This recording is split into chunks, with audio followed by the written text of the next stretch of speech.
Hello everyone, welcome back to the Frankenstein series. So, the reason that this video is late is because I've had to deal with being sick, where I lost my voice, and I've had to deal with school, which is taking way too long, but that's finally done. And so now I'm just on to cranking out videos for you guys so that we can get back on a more regular schedule. So, yeah, anyways, if you like this video, please drop a like and please consider subscribing and drop a comment if you will for what you would like to see next. And yeah, let's get on with the video. Chapter 2. We were brought up together. There was not quite a year difference in our ages. I need not say that we were strangers to any species of disunion or dispute. Harmony was the soul of our companionship, and the diversity and contrast subsisted in our characters drew us nearer together. Elizabeth was of a calmer and more concentrated disposition, and with all my ardor, I was capable of a more intense application and was more deeply smitten with a thirst for knowledge. She busied herself with following the aerial creations of the poets, and in the majestic and wondrous scenes which surrounded our Swiss home, the sublime shapes of the mountains, the changes of the seasons, tempest and calm, the silence of winter, and the life and turbulence of our alpine summers. She found ample scope for admiration and delight. While my companion contemplated with a serious and satisfied spirit the magnificent appearances of things, I delighted in investigating their causes. The world was to me a secret which I desired to divine. Curiosity, earnest research to learn the hidden laws of nature, gladness akin to rapture, as they were unfolded to me, are among the earliest sensations I can remember. On the birth of a second son, my junior by 7 years, my parents gave up entirely their wandering life and fixed themselves in their native country.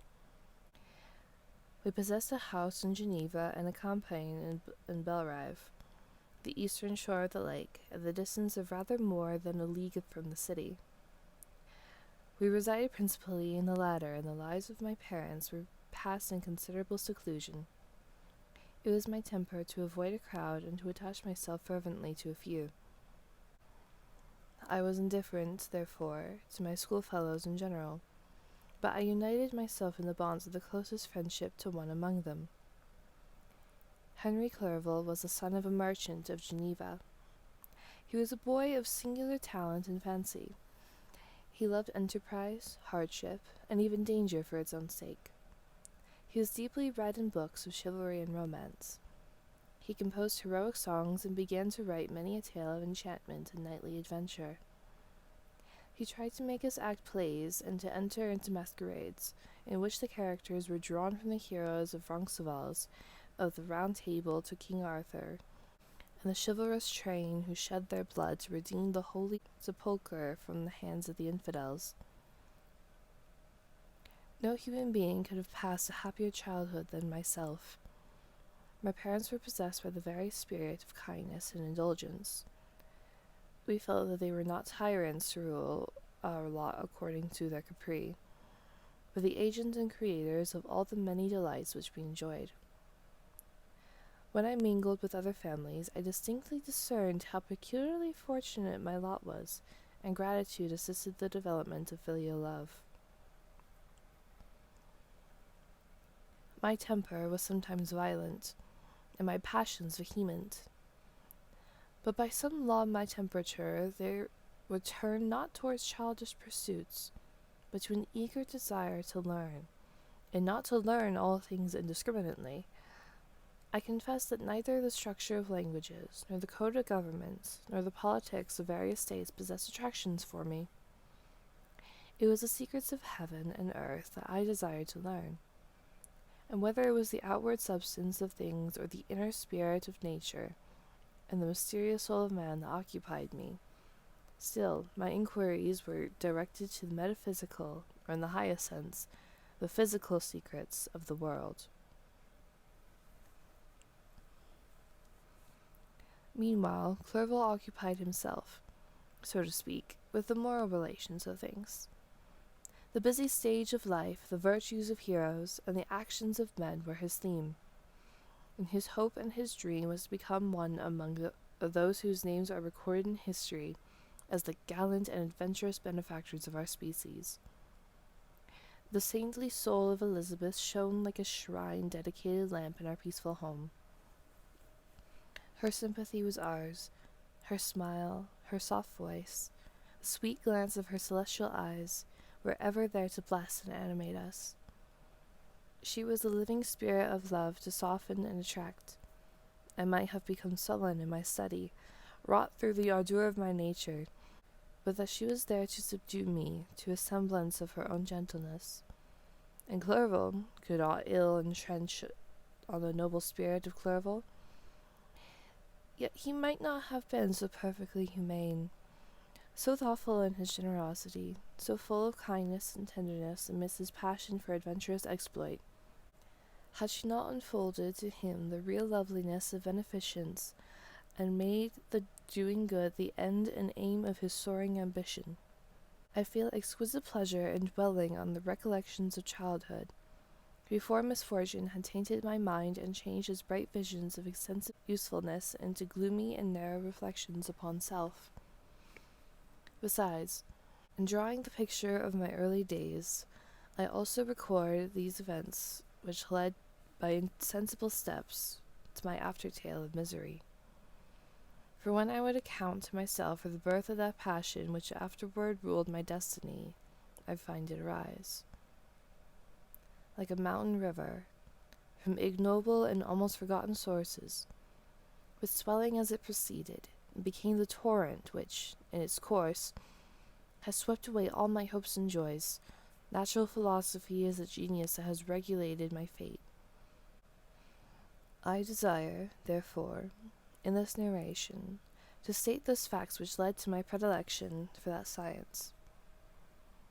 When I was 13 years of age, we all went on a party of pleasure to the baths near Thonon. The inclemency of the weather obliged us to remain a day confined to the inn. In this house, I chanced to find a volume of the works of Cornelius Agrippa. I opened it with apathy. The theory which he attempts to demonstrate and the wonderful facts which he relates soon changed this feeling into enthusiasm. A new light seemed to dawn upon my mind, and bounding with joy, I communicated my discovery to my father. My father looked carelessly at the title page of my book and said, "Ah, Cornelius Agrippa! My dear Victor, do not waste your time upon this. It is sad trash." If, instead of this remark, my father had taken the pains to explain to me that the principles of Agrippa had been entirely exploded, that a modern system of science had been introduced which possessed much greater powers than the ancient, because the powers of the latter were chimerical, while those of the former were real and practical.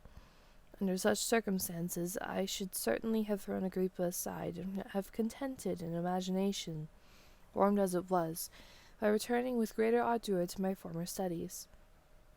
It is even possible that the train of my ideas would never have received the fatal impulse that led to my ruin.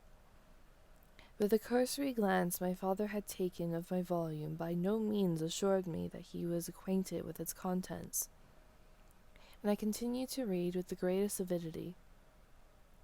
When I returned home, my first care was to procure the whole works of this author, and afterwards of Paracelsus and Albertus Magnus. I read and studied the wild fancies of these writers with delight. They appeared to me treasures known to few besides myself. I have described myself as always having been imbued with a fervent longing to penetrate the secrets of nature. In spite of the intense labor and wonderful discoveries of modern philosophers, I always came from my studies discontented and unsatisfied. Sir Isaac Newton is said to have avowed that he felt like a child picking up shells beside a great and unexplored ocean of truth. Those of his successors in each branch of natural philosophy with whom I was acquainted appeared to even to my boy's apprehensions as tyros engaged in the same pursuit. The untaught peasant beheld the elements around him, and was acquainted with their practical uses. The most learned philosopher knew little more. He had partially unveiled the face of nature, but her immortal lineaments were still a wonder and a mystery. He might dissect and autonomize and give names, but not to speak of a final cause. Causes in their secondary and tertiary grades were utterly unknown to him. I had gazed upon the fortifications and impediments that seemed to keep human beings from entering the citadel of nature, and rashly and ignorantly I had repined. But here were books, and here were men who had penetrated deeper and knew more. I took their word for all that they were averred, and I became their disciple. It may appear strange that such should arise in the 18th century, but while I followed the routine of education in the schools of Geneva, I was, to a great degree, self-taught with regard to my favorite studies. My father was not scientific, and I was left to struggle with a child's blindness, added to a student's thirst for knowledge. Under the guidance of my new preceptors, I entered with the greatest diligence into the search of the philosopher's stone and the elixir of life. The latter soon obtained my undivided attention. Wealth was an inferior object, but what glory would attend the discovery if I could banish disease from the human frame and render man invulnerable to any but a violent death? Nor were these only my visions. The raising of ghosts or devils was a promise liberally accorded by my favorite authors, the fulfillment of which I most eagerly sought, and if my incantations were always unsuccessful, I attributed the failure rather to my own inexperience and mistake than to a want of skill or infidelity in my instructors. And thus for a time I was occupied by exploited systems, mingling, like an unadept, 1,000 contradictory theories, and floundering desperately in a very slough of multifarious knowledge, guided by an ardent imagination and childish reasoning, till an accident again changed the current of my ideas. When I was about 15 years old, we had retired to our house near Belrive, when we witnessed a most violent and terrible thunderstorm. It advanced from behind the mountains of Jura, and the thunder burst at once with frightful loudness from various quarters of the heavens. I remained, while the storm lasted, watching its progress with curiosity and delight. As I stood at the door, on a sudden I beheld a stream of fire issue from an old and beautiful oak which stood about 20 yards from our house.